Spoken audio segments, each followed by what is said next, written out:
अस्सलामुअलैकुम दोस्तों, welcome to astrology info channel. आपका दिन कैसा रहेगा? 17 फरवरी 2023। तो शुरू करते हैं कैप्रिकॉन यानी वर्जे जिद्दी से। आज आपका हाथ काफ़ी खुला लग रहा है, यानी आप आज दूसरों की मदद करने के लिए पहले से ज़्यादा तैयार लग रहे हैं।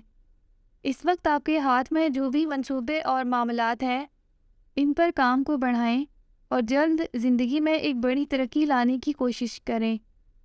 आज के दिन आपको समाजी कामों में भी बढ़ चढ़कर हिस्सा लेना चाहिए और इस चीज़ को ज़रूर देखें कि अब आपका बेहतरीन दोस्त कौन बनने वाला है।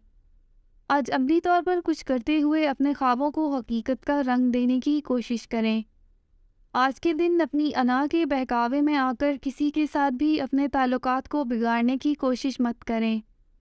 आपको अपनी पेशा वाराना ज़िंदगी में जो कामयाबी और तरक्की नज़र आ रही है, इसको कायम रखने के लिए आपको मेहनत और लगन से आगे बढ़ना है। अपने अहदाफ को ज़्यादा ज़िम्मेदारी से पूरा करने की कोशिश करें। ऐसा लग रहा है आज आपको ऐसी जगह से माली फ़ायदे हासिल हो सकते हैं जिसके बारे में आपने सोचा भी नहीं होगा। अपना हारोस्कोप सुनने का शुक्रिया। चैनल को सब्सक्राइब करें। वीडियो पसंद आए तो लाइक करें। तो कल मिलते हैं।